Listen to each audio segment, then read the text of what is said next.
Increased investment in activities that reduce greenhouse gas emissions is vital for achieving the global objective of avoiding catastrophic climate change.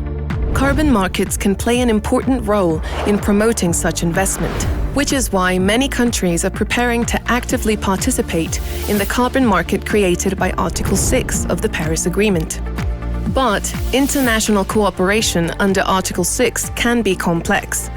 To address this, the Supporting Preparedness for Article 6 Cooperation (SPARC) program was created. SPARC is developing a toolbox for Article 6 implementation, offering a comprehensive decision support system for governments and the private sector. The SPARC toolbox initial release consists of 6 guides. Your compass to navigate Article 6.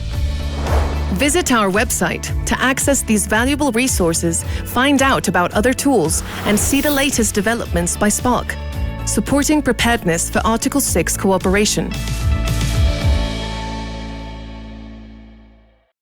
All right. Good evening, everyone. Welcome to the second installment of the SPARC program's webinar series. In today's webinar, we will be focusing on the guide Developing an Article 6 Host Party Institutional Framework, where we will delve into the issue of institutional arrangements for Article 6 and learn from the experiences of 2 countries at the forefront of global efforts to operationalize Article 6. And these will be Pakistan and Senegal. We are currently in the evening session where we will hear from our guest speaker from Pakistan. We had one session this morning at 9 a.m. where we heard from our guest speaker from Senegal. I will say we had several questions for Mr. Mbaye in the morning, so we are looking forward to your participation in asking questions to our speakers today. So let's start with a few housekeeping notes before we begin the proceedings of today. The Article 6 Toolbox guides are available on the SPARC website. Please use the QR code at the bottom to access these guides. This session will be recorded and broadcast live on YouTube, and you can use the media handle given on the slide to follow it. You can also use the Q&A function on Zoom to raise any questions that you might have during the speaker sessions. If you toggle to the bottom of the screen, you can see Q&A right next to the chat function. Please use this to raise any questions you might have, as we have dedicated Q&A sessions with all our speakers to discuss the questions that will be raised by the participants.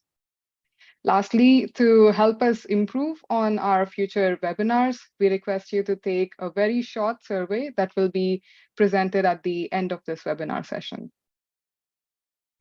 With that, I would like to present the ICI SPARC program structure.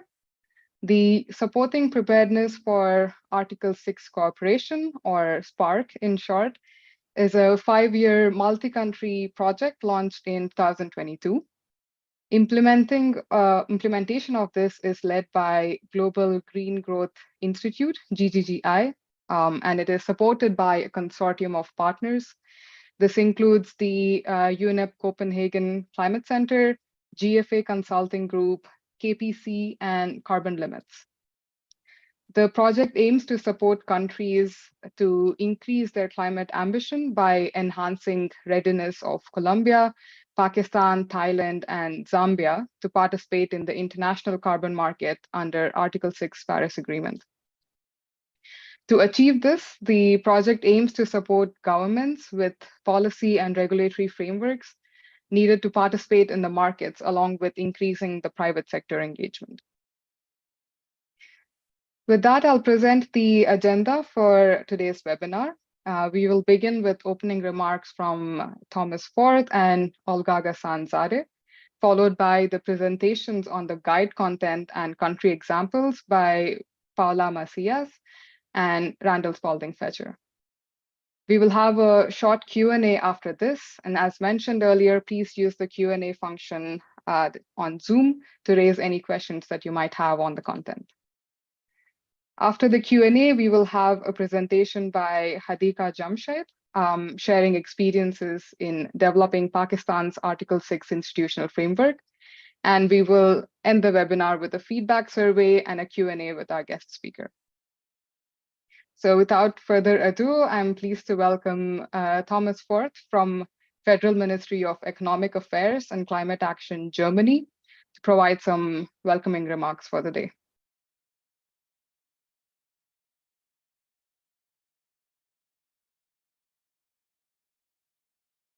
Hello, everyone.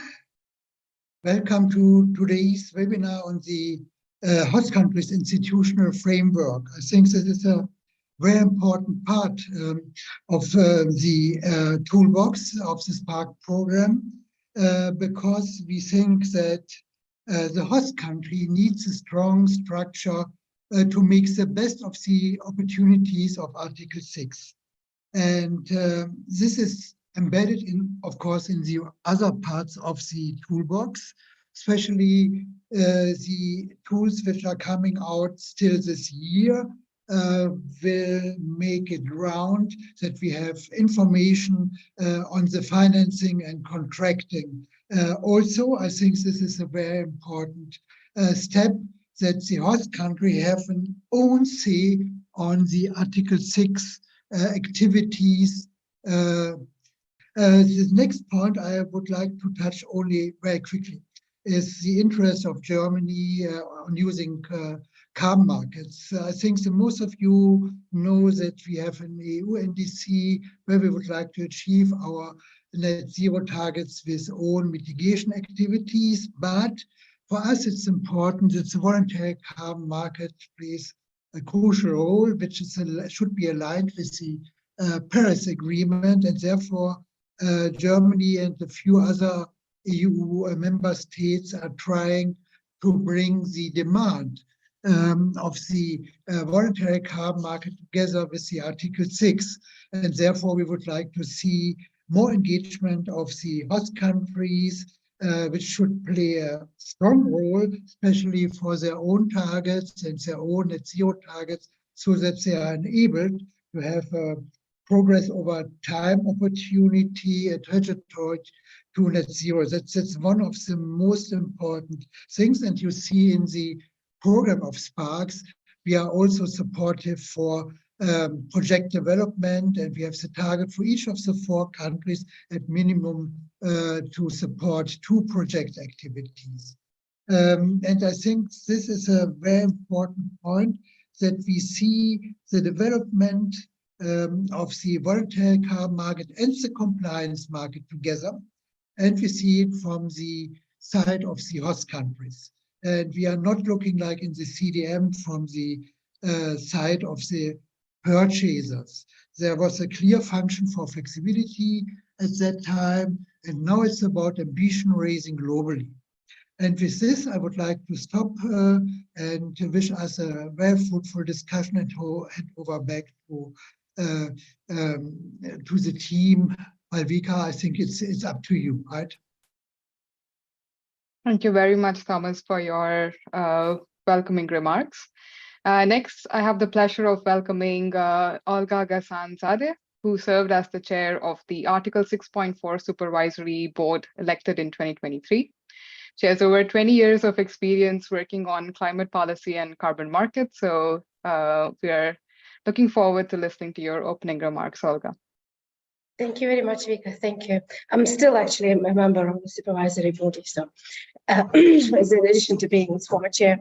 And I was asked to talk about the institutional arrangements for Article 6, which are really the most fundamental part of host country ability to engage with Article 6. And I apologize that I have to be apparently on the move. The host country arrangements are multiple. I'm sorry. There's Article 6.2, where we have initial report, and Article 6.4, where the specific participation requirements for parties. And in that regard, I would like to draw attention of the participants to the document on host party roles and responsibilities that the supervisory body published yesterday in the run-up to its 11th meeting. Apart from this, these are the rules that determine the access to the market in the context of the UNFCCC. At the same time, institutional arrangements is also something that attracts the market to host countries, and how you interact with the market. That is your decision making. That is how your institutional structure is laid out, how this process works, whether it responds to your own institution, your own host country needs, and whether it also works for the host country. I know that you are in very good, trusted hands of Carbon Limits, and I'd like to wish you a very successful and fruitful webinar. Thank you. Thank you very much, Olga, for joining us on the run. And thank you, Thomas, as well, for your remarks. Now, let's dive into understanding more about the Spark Toolbox. The Article 6 Toolbox draws on the consortium's diverse experience in Article 6 activity development to create guidance and tools that can be used in the target countries. The toolbox development will also promote consistency across the countries and ensure efficiency in the delivery of this. A core principle will be the adaptability of the toolbox to different scenarios so that it will fit the national conditions over the course of the entire program. The first set of outputs in the Article 6 toolbox are 6 guides that target the fundamental needs of host party governments. That's on one hand. And on the other hand, we also have the needs of the activity participants that are presented in these guides. So of the 6 guides, 3 cater to host party governments, 2 to activity participants, and 1 on ambition and transformational change encompasses both the aspects from both areas. Next slide, please. But when we refer to the Article 6 toolbox, we don't just refer to the 6 guides, and it extends beyond that. Development of training materials, other potential tools, and additional resources that can support the capacity building are also planned as part of this Article 6 toolbox. This can include development of MAC analysis, quantification tools, and additional resources depending on the needs that have been identified in our target countries. At the country level, the project will engage a broad group of stakeholders, including national and subnational government, the private sector, academia, and also the youth from the country to build an enabling environment for carbon trading under Article 6. So that was a brief introduction to the Spark program and the Article 6 toolbox. I would now like to invite my colleague, Paula Macias from Carbon Limits to know more about Guide 3 on institutional arrangements. Paula, please. Thank you very much, Vika. It's a pleasure to be here with you today. Thank you for the introduction. We can start from the next slide, please. This is the content covered in the guide on developing an Article 6 host party institutional framework. The institutional framework is an essential part of the Article 6 strategy as seen in the previous webinar. For those who did not attend, we will share the link in the chat. This guide covers the Article 6 procedures related to the authorization of mitigation outcomes in a host country, the setting up of institutions, and issues related to the Article 6 registry required to track transactions between parties. In this presentation, we're going to talk mostly about procedures and institutions, but please feel free to download and delve into details in the guide to go beyond this session. Next slide, please. The complete development of an institutional framework involves 4 phases: analysis, consultation, decision-making, and implementation, like any governmental process that is aimed at implementing a policy. In this guide, we mostly cover aspects on the analysis and the implementation phases. It provides the elements for consultation and decision-making process in a regulatory mechanism in parallel to those of the development of an Article 6 host party strategy as addressed in Guide 2. Next slide, please. Now, let's focus on identifying the key steps in the Article 6 procedures. These procedures outlined in the Article 6 rules include authorization, transfer, accounting, and reporting of mitigation outcomes, commonly referred to as ITMOs. ITMOs are the internationally transferred mitigation outcomes through the Article 6.2 mechanism of the Paris Agreement, which can take place between two parties, the host and the acquiring party. We can also talk about mitigation outcomes in a broader sense, but in this presentation, I will refer to ITMOs. Activity participants kickstart the process by implementing mitigation activities and requesting authorization. As we move forward, I'll consistently refer to institutional options covering key roles in this process with further explanations to come. The authorization process involves a detailed review to ensure compliance with host party requirements, covering matters such as environmental integrity, SDGs contributions, and compliance with national rules, among others. A technical committee is recommended for this task due to its complexity and impact on the NDC, and thus due to the consequences that an ITMO authorization can have in a country. Once compliance with authorization criteria is proven, the competent authority, represented here by an Article 6 executive body, issues the authorization with an administrator recording information in an Article 6 database. When I say Article 6 executive body, I refer to senior officials, as I will explain in a few slides. Evaluation of the request is crucial, and establishing positive or negative lists of activities can simplify this process. We suggest doing this at the technical committee level for a thorough review. As we proceed, we'll delve into institutional options. So please note the terminology used here is for simplicity.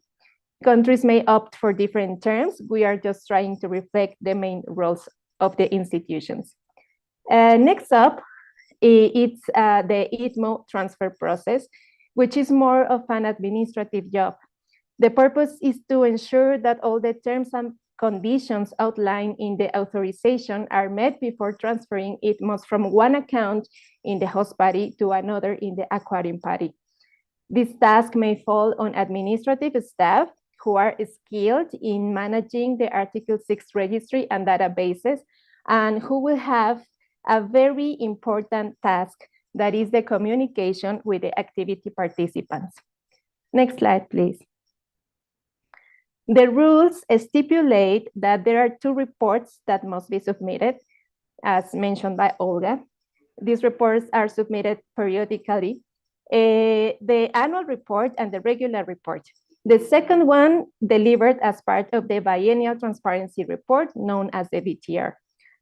For this, it is necessary to ensure the quality of the information that is reported and to apply the corresponding adjustments that imply that the host party adds back these ITMOs to its DHG inventory, so that in turn, the acquiring party can also subtract them from its inventory and in this way avoid double counting. Then the acquiring party can use it for NDC compliance or other international mitigation purposes. These tasks are also considered administrative, as consist of compiling and reporting information mainly. However, the last step of this figure is the involvement, or implies the involvement, of an Article 6 policy body representing the coordinator of the Article 6 strategy. We are going to talk about this in the coming slides. They may also evaluate the effectiveness of the strategy and implement improvements accordingly. In other words, countries should review the rules every few years. It might be convenient for them to do it after the BTR submission, as shown here, to see if they need to update it. Next slide, please. Now, let's delve into the key roles and responsibilities for implementing Article 6 procedures. These are from the fundamental pillars that ensure the smooth functioning of the process.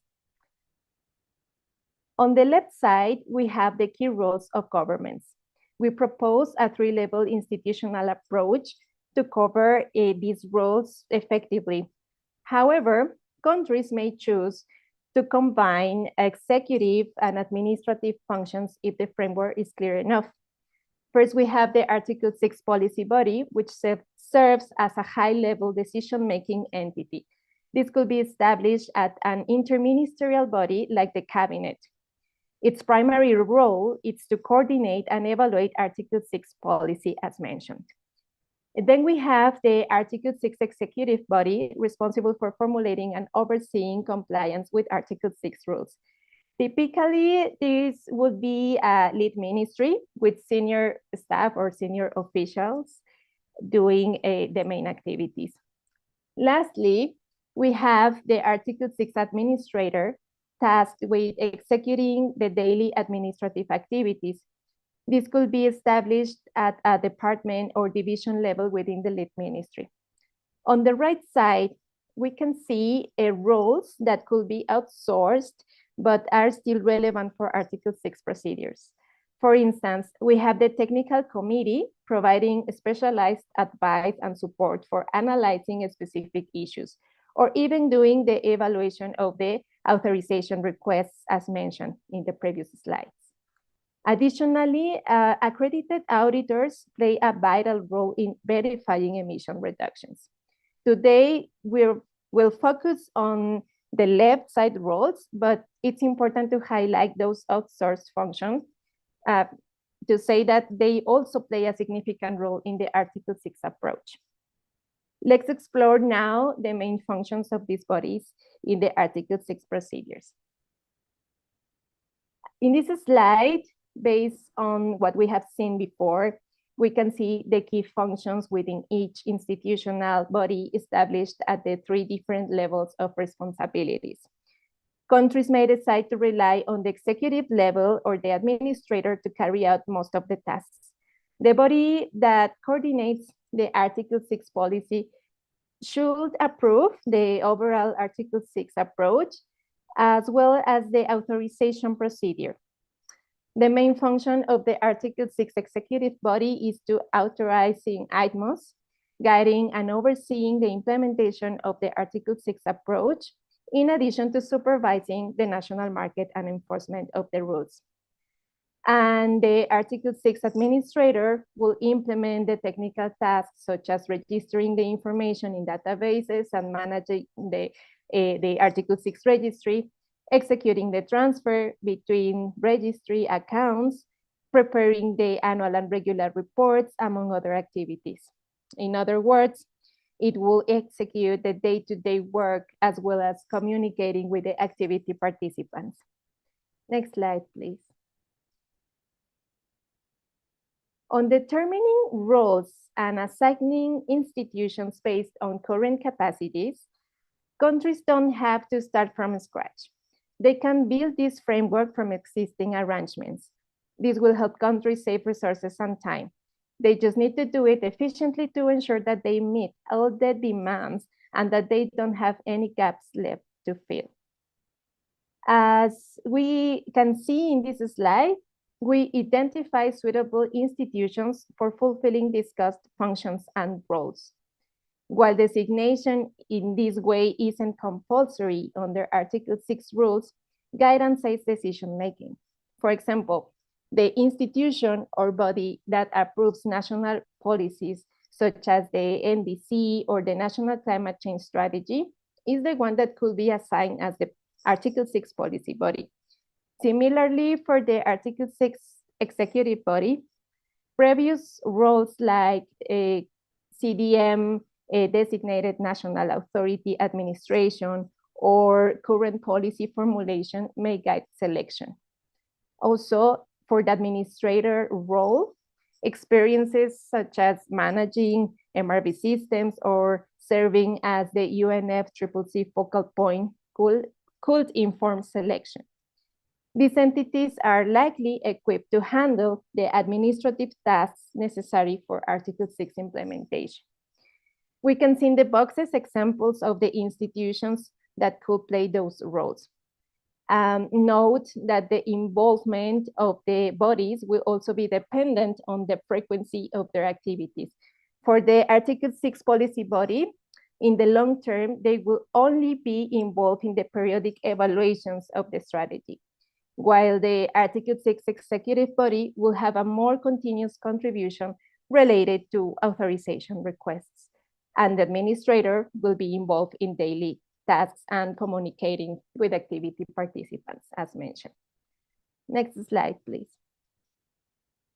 To make an adequate designation of institutions, the country should also review existing laws and mandates to ensure that there is no legal or regulatory conflict over the functions to be performed, and to determine whether, in any case, a new regulatory instrument or even a new legal framework needs to be developed. It is also important to assess the existing capacities in these institutions, especially in terms of personnel, if it is adequate, if it has the required skills, if the infrastructure that is available is sufficient.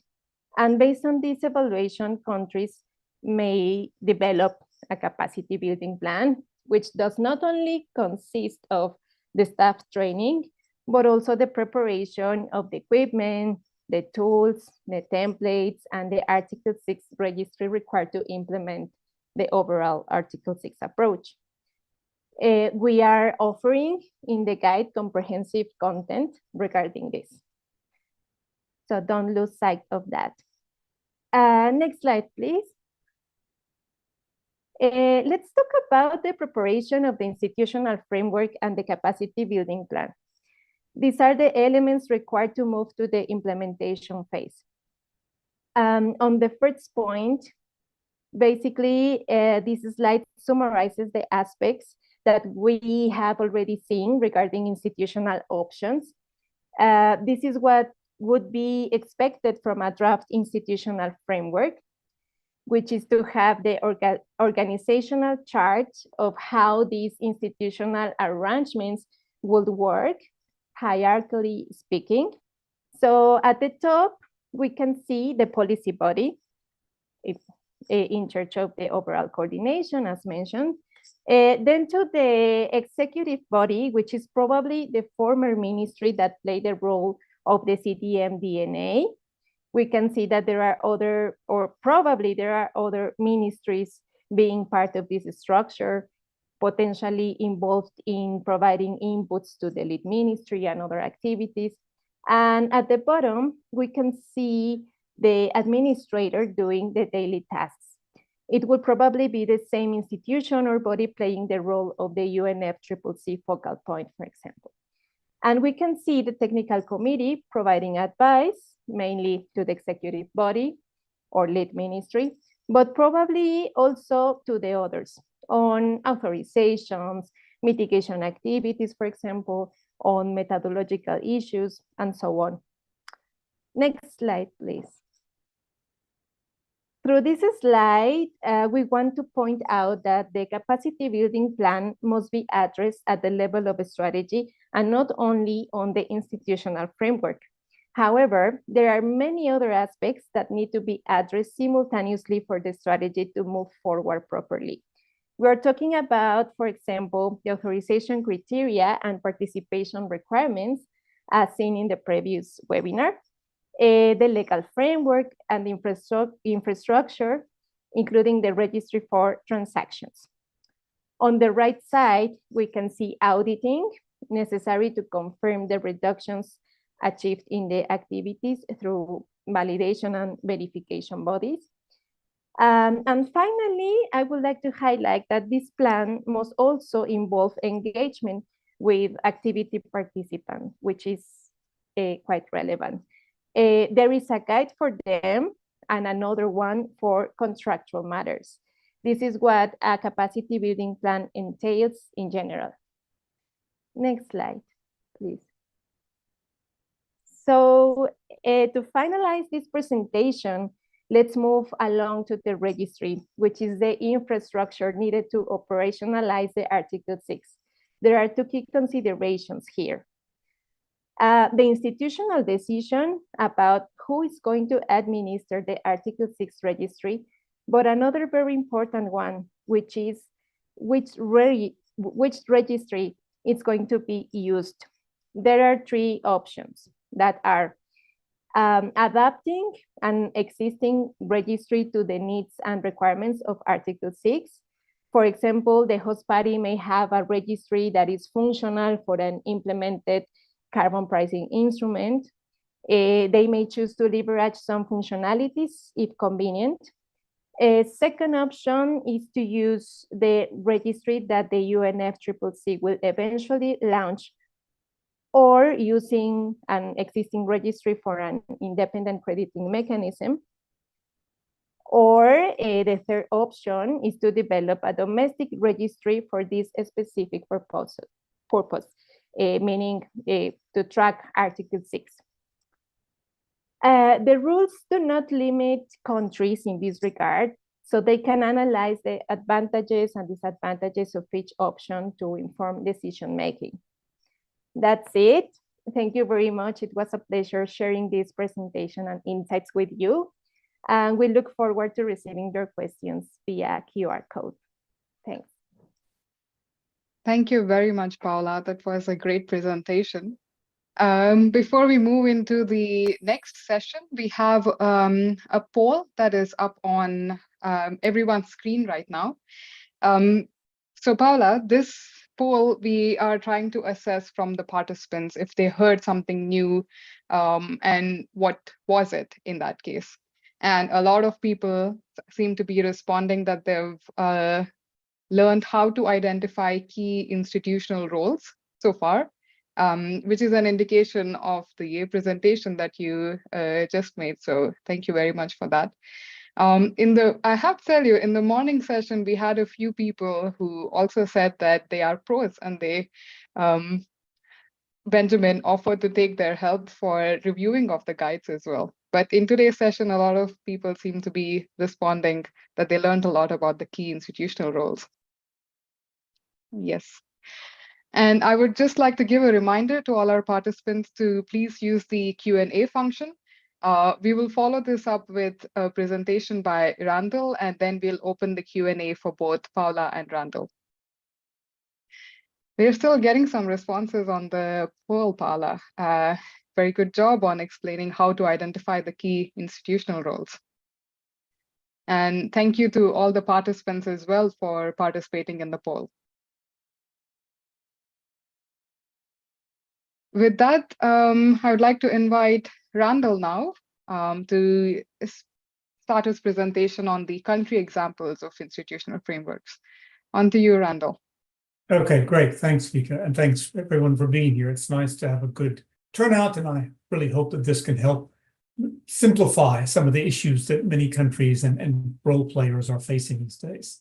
So I'm going to talk, the first question we get whenever we present this kind of information is, okay, that all sounds good in practice, but what are countries actually doing? Can you tell me? And so we've started to look into this a little bit. If you go to the next slide, and we've chosen, a number of countries that have published some form of framework or guidance or something. You'll see, the things that pop out here. First of all, everybody calls it something different, right? Because sometimes it's an operational manual and sometimes it's a regulatory document or a framework or something like that. And that's fine. And also the content is often different, right? Because some countries are approaching this in different pieces, like one piece at a time. Others want a document that covers more things. So, for example, if you look across these 5 countries here, you'll see all the documents have something, for example, about institutional arrangements. And that's what I'm going to talk about more in a minute.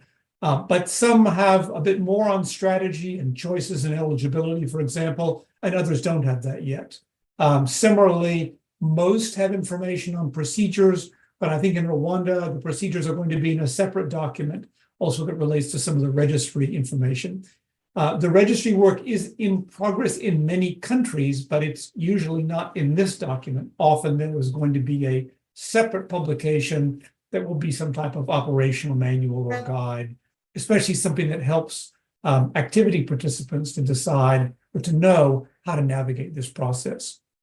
So this is just some of our initial research, and I want to go to the next slide. What we've tried to do is map the choices countries are making against the different levels of government authority Paula explained earlier. So remember, she talked about what's on blue here is this more higher policy level that's, once every year or two making some very overarching decisions, or maybe securing overall bilateral agreements with government. So that's that first level. Then she talked about this kind of middle executive level, which is things like being the DNA, authorizing ITMOs, those decisions.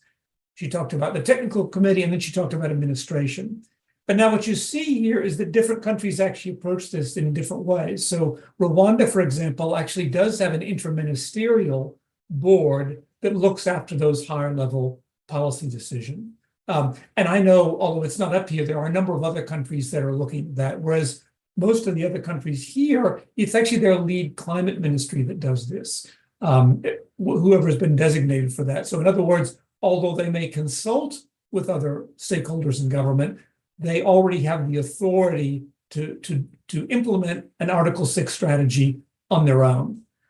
So that's one difference. Another difference you might see is the role of technical advice. So a few countries like Tanzania, Cambodia, Rwanda have put together a formal technical group, whereas Zambia and Zimbabwe, although they do get technical input from many other ministries and even some experts, that's kind of channeled through this same division or department of that ministry that handles the administrative tasks. I should also point out, Tanzania, although it says ministry here, it's actually the vice president's office, and that's something fairly unique to Tanzania. Even since the earliest days of the CDM, it was the vice president's office that actually managed this whole process. So it makes sense that they would continue to have that same office being the lead for Article 6. And the last thing I'll say is that, so there is this question about at what level of government do you want to make decisions on authorization? Is this going to be something where each time there's an authorization request, you convene some fairly high level, maybe department heads or even like deputy first secretary or something like that? Or if your guidelines are clear enough, can you devolve that authorization decision down to, say, an agency or a division? And again, different countries are taking different approaches on this. And remember, this is evolving, right? These institutional arrangements are a start. And I think once countries get a couple of years of experience under their belt, they may decide to, they may revise these or simplify them. So this, in my view, this is a really important area of further research. I should also say, if we've made any mistakes and you're from one of these countries, let me apologize. We are actually in communication, we'll soon be in communication with these governments to make sure that we've portrayed their decisions correctly. But I think it is important to begin to think about this systematically and to have countries talk to each other about the choices they've made. That's a key part of what the SPARK program is hoping to deliver. Okay, so that's all I have for now, and we look forward to the other inputs and to hearing your questions. Thank you very much, Randall, and thank you to Paula as well. I would like to remind all our participants that you can access the guide through the link provided in the chat. So please follow that link to download the full guide on institutional arrangements. Thank you. So Randall and Paula, it is now time for our Q&A, if you would please. And we have some interesting questions from our participants. Thank you to the participants for using the Q&A function for this. So perhaps I can get started with the first question. It's on the technical committee. Are there any suggestions on the profiles that should take part in it? For example, will the private sector and NGOs need to participate, and how would this be incorporated into the technical committee? Paula, would you like to take that first? And then, something just popped into my mind. It actually is quite different from country to country. So I'm pretty sure in Zambia, this technical committee is primarily people from government departments, but they are more kind of official level, right? So they're not necessarily senior management or something like that. They have specific technical expertise, and they come across all the relevant departments.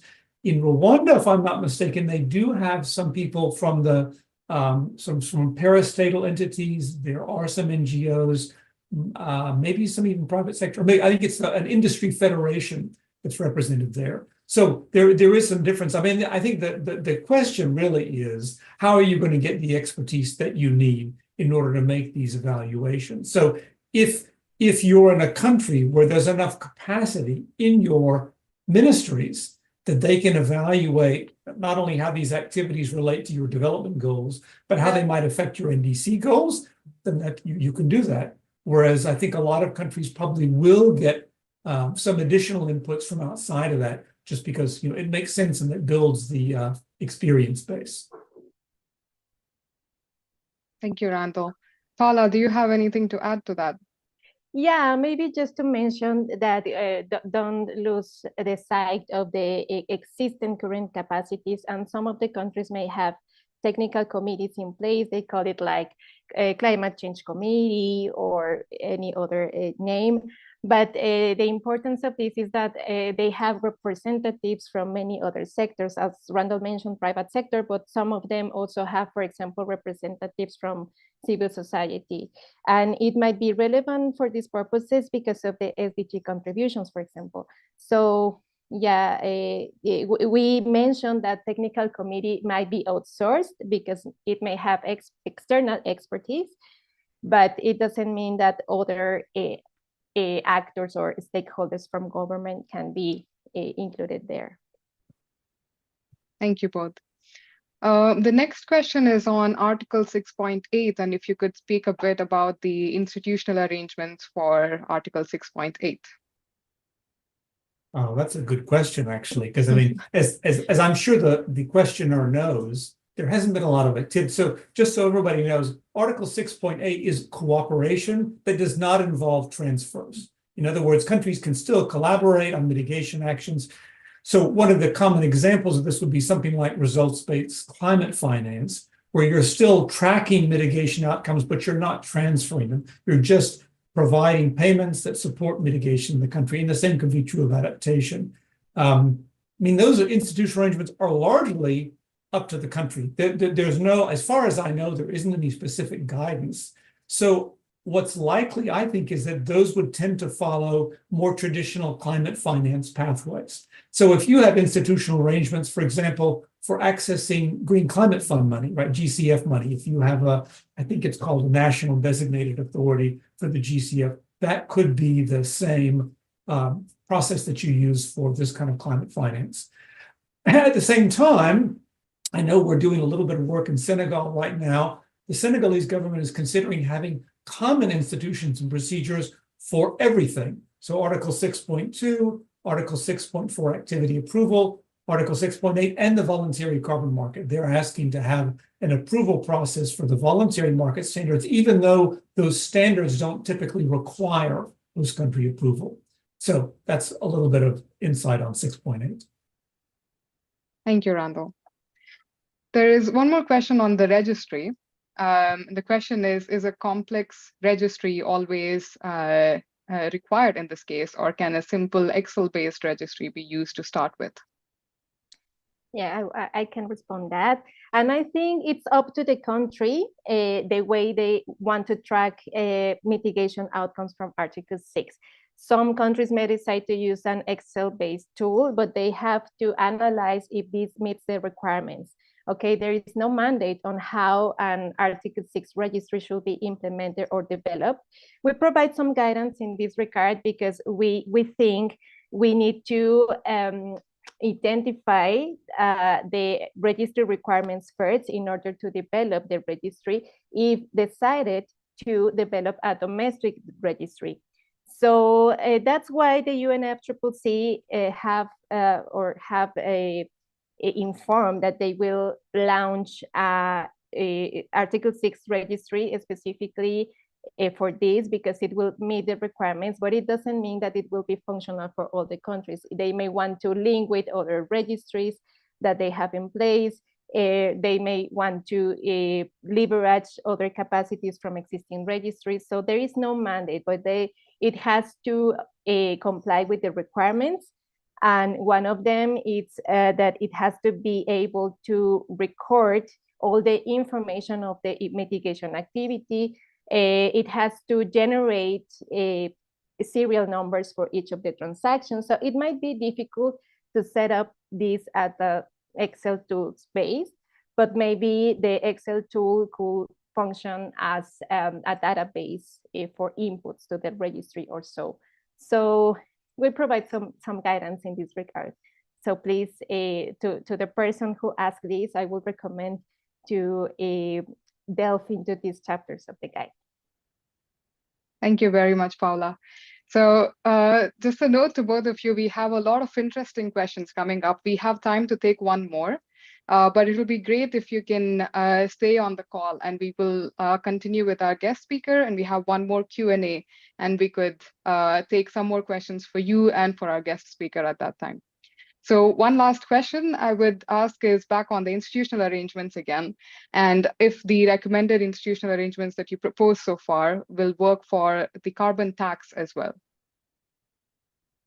Now, maybe I can take that. So if you recall the slide that Paula showed, the very first question at the top was, does the country have, or are you planning an emissions trading scheme, carbon tax? So what's some other carbon pricing instrument? So there could definitely be synergies there. And I think it's particularly synergies keeping track of units. So maybe not the carbon tax per se, but many countries with a carbon tax allow offsets, right? So they allow some type of either domestic or international carbon credit unit to be used to offset part of your tax obligation.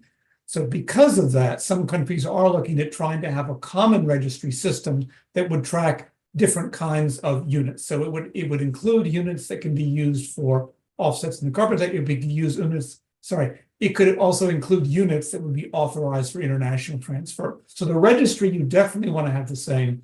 And then secondly, at the highest level, kind of the strategic decisions about, well, which sectors are we going to focus on for the carbon tax, whereas which sectors are we going to focus on for international engagement? That's a very important strategic decision that the country has to make. Thank you, Randall, and thank you, Paula, for taking the time to answer the questions. As mentioned earlier, we'll stay a bit after the next session as well to answer more questions from the participants. So it is now time for our next session with our guest speaker for the day. We are very happy to have Hadika Jamshaid with us today. Hadika is a climate change expert who holds over a decade of experience as climate change advisor for the Ministry of Climate Change and Environmental Coordination. She has been at the forefront of shaping national climate strategies and carbon market initiatives, and has also been a core team member of the Government of Pakistan's official delegation to the COPs. We're looking forward to hearing from you today, so I pass it on to you now, Hadika.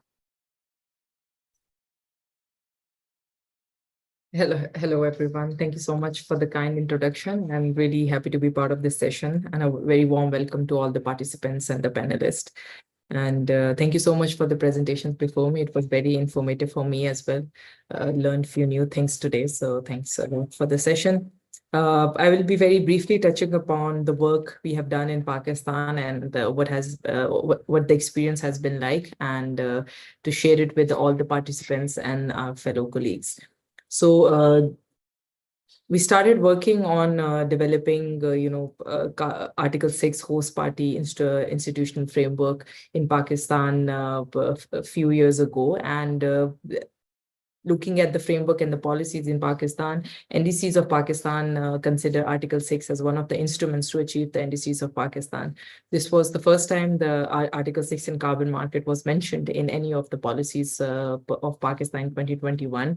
We started the work in 2018 with UNFCCC to explore different type of carbon pricing instruments in Pakistan and how we can move forward. And moving from there, different agencies and development partners supported Pakistan in establishing those institutional requirements.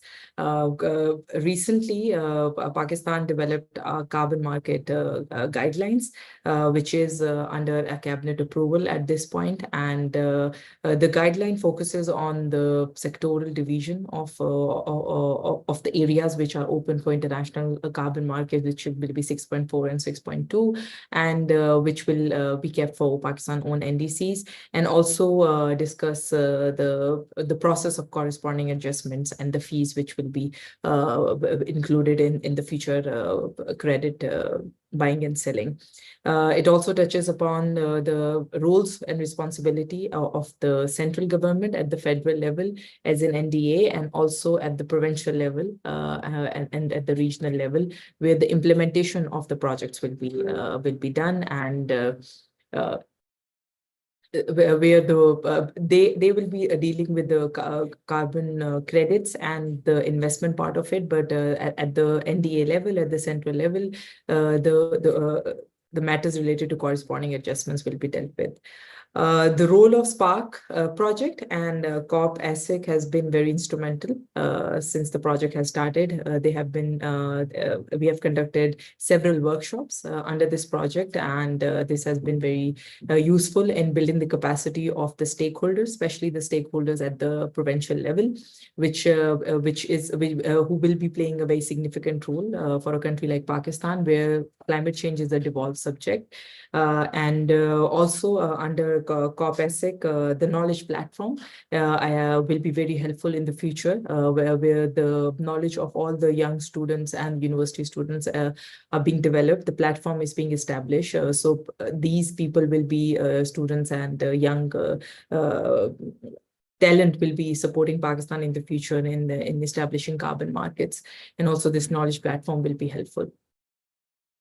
And within this project, the most significant part which Pakistan is looking forward is development of the projects. Under Spark, there are currently 4 PINs ideas which are being developed, and furthermore PIN ideas are being explored. And the idea is to identify these PINs, the priority areas for Pakistan, and there is an opportunity for international investment to come in and further to develop detailed projects from these PINs so that Pakistan can get into 6.2 related discussion with other countries as well. The challenges, as mentioned in this discussion as well, that for a country like Pakistan has been the lack of capacity and the understanding of Article 6 at the federal level and also at the provincial level. The main stakeholders who play a very significant role, it's challenging for them to understand the whole concept and how the process will go forward. The presentation made by Carbon Limits basically tap into all those challenges of where the capacity is required. And under this project as well, and other projects which Pakistan is engaged with, World Bank, under PMI and other projects they are doing with USAID, is also focusing on building those capacities of the provincial level and the stakeholders, relevant stakeholders, line ministries who will be playing a very significant role. Then limited cases of MOUs. There's a lot of discussion with different countries, but somehow because of the policy guidelines approval and a bit of lack of capacity, those MOUs are not being signed as fast as it should be. And so this is one of the challenge and hopefully will be addressed through these projects, which we are looking forward to. And there's another challenge is to balance the economic development with environmental instability for a country, especially like Pakistan, where there's economic instability, and how to keep both hand in hand is a challenge. And to address this, Spark project has been working on, as I mentioned, on workshops, on capacity building, on knowledge platforms, and developing, identifying those projects which can be tapped into. This will give a good space for once they are developed for government of Pakistan to get into MOUs with different countries, different agencies under 6.2, and also under the voluntary carbon market if that's required. Some of the learnings, if I can mention from the experience of Pakistan and for the different countries, I would say that developing policy guidelines and templates and how to sign MOUs if you start that before, a lot of time is saved and a lot of work can be fast-tracked. So that's one of the suggestions from the experience of me working on this and supporting Pakistan. There's another recommendation I have is to have engagement of all the relevant stakeholders at a very early stage. So for Pakistan, the provincial stakeholder joined in quite late. So then there was a difference of lack of capacity. So if you engage all the relevant stakeholders who are very important in the decision making of the transaction, and also from the time project starts till the time you sell your credits, all stakeholders should be involved at an early stage, and the capacity should be built, and their suggestions and their involvement and ownership should be there in the process as a holistic manner.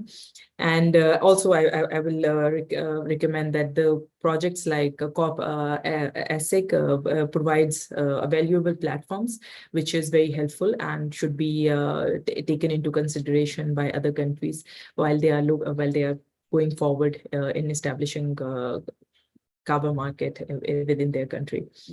So yeah, that's more or less a presentation from my side. If you have any other questions, very particular to Pakistan, I'm happy to answer. Thank you. Thank you very much, Hadika. It's very insightful to learn more about your first-hand experience on this. Just a reminder to all our participants that if you have any questions, please add them to the Q&A, and we will be starting the Q&A with Hadika shortly. Another kind reminder that our team will be giving you a link to our feedback survey in the chat to help improve our future webinars and to serve this information better to all our participants. It will be great if you can help us answer this very short survey.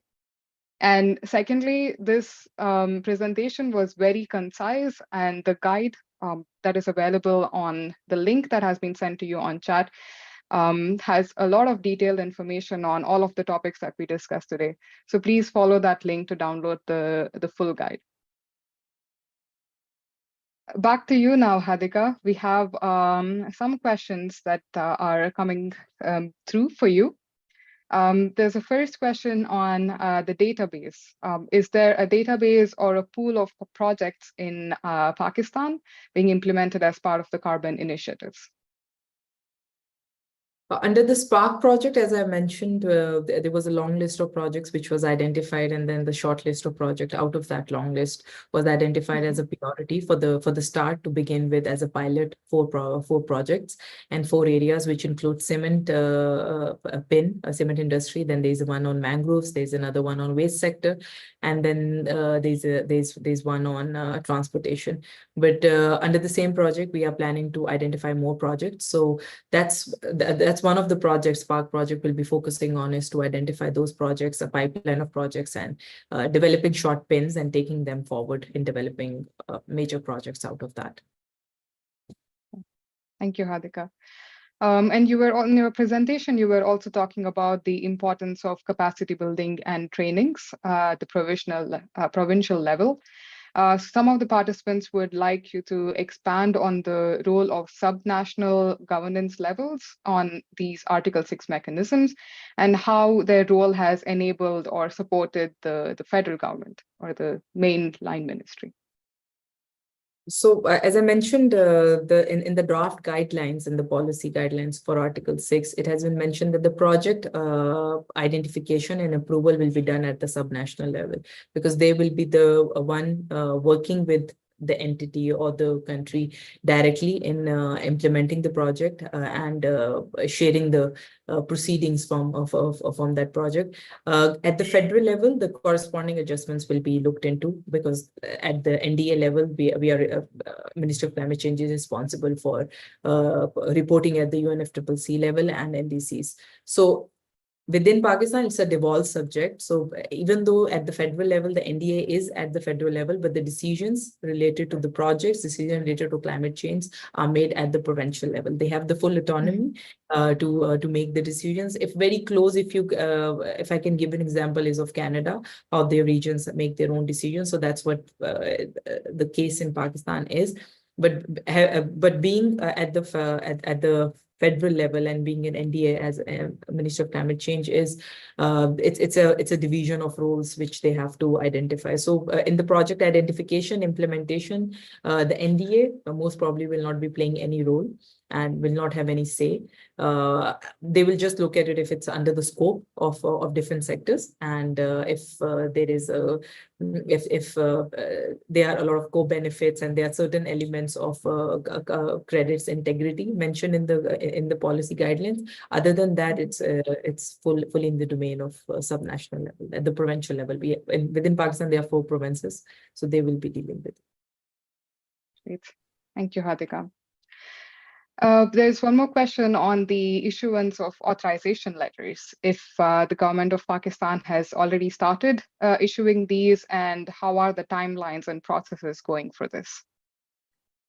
They haven't really started, waiting for the cabinet's approval for this guideline. One of the famous projects from Pakistan, the Indus Delta Mangrove Project, for that, there's an authorization letter which was given by the government for the corresponding adjustments. But that was before the guidelines were developed as well. And after, for all the letters and all the MOUs are at this point,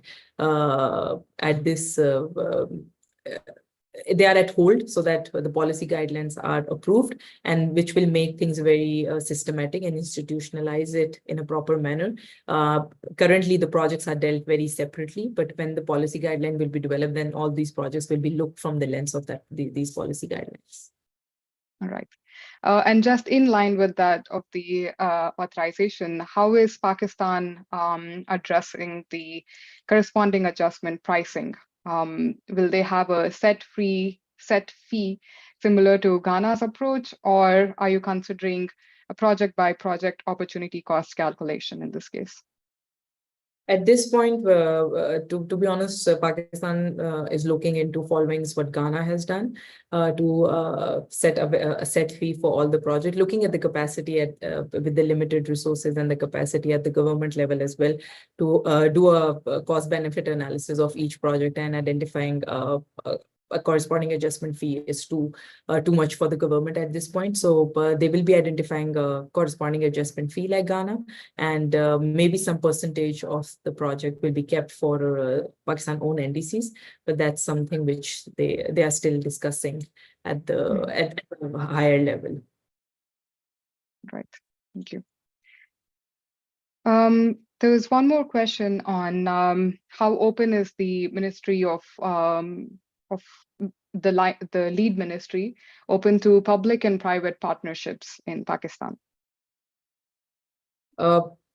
They are very open. Like there are some private sector entities approaching for the carbon market project, and there are also public entities and countries level are approaching for the MOUs and developing projects. So all the discussion is open as long as it comes within the interest area and the priorities identified, and it serves the purpose. It gives more than carbon credits. Of course, that's the main aim. But for Pakistan, it is to build the capacity of those sectors and to have a better MRV and data structures through these projects, and to look into the co-benefits which Pakistan can achieve through these projects. And later on, once the project is the credits are retired, that those credits can be reflected if they keep on generating emission reduction.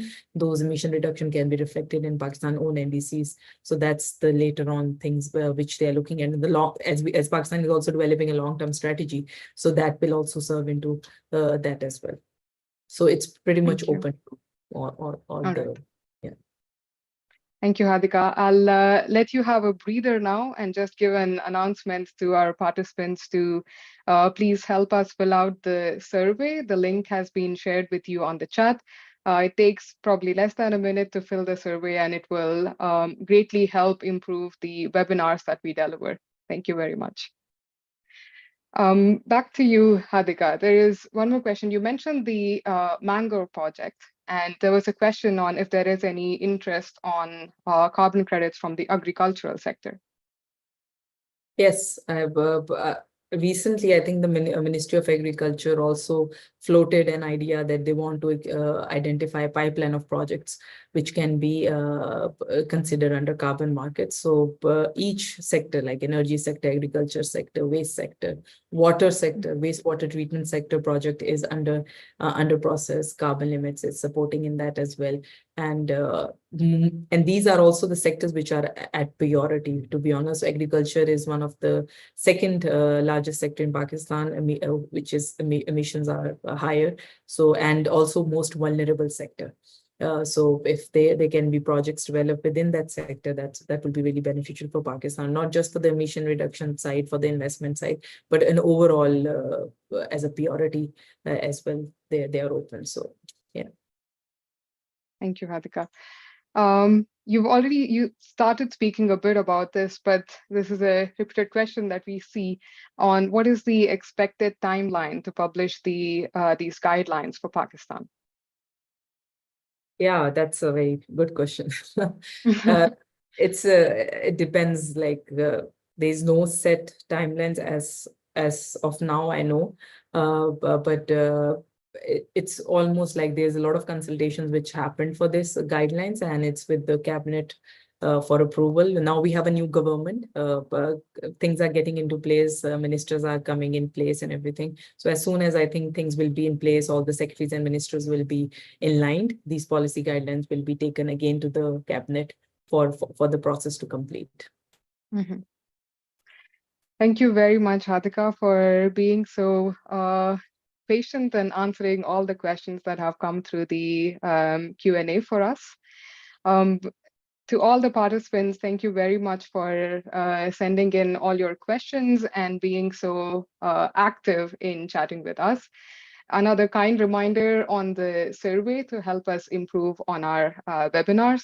And please also follow the link that has been provided in the chat to download the full version of the guide. You can also log in, check out the Spark website, where we will be updating details on the other guides that we will be releasing. So you should have all the 6 guides soon in your hands. Thank you very much to everyone for joining this session, and we hope to see you in our future webinars as well. Thank you very much and have a very nice day. Thank you.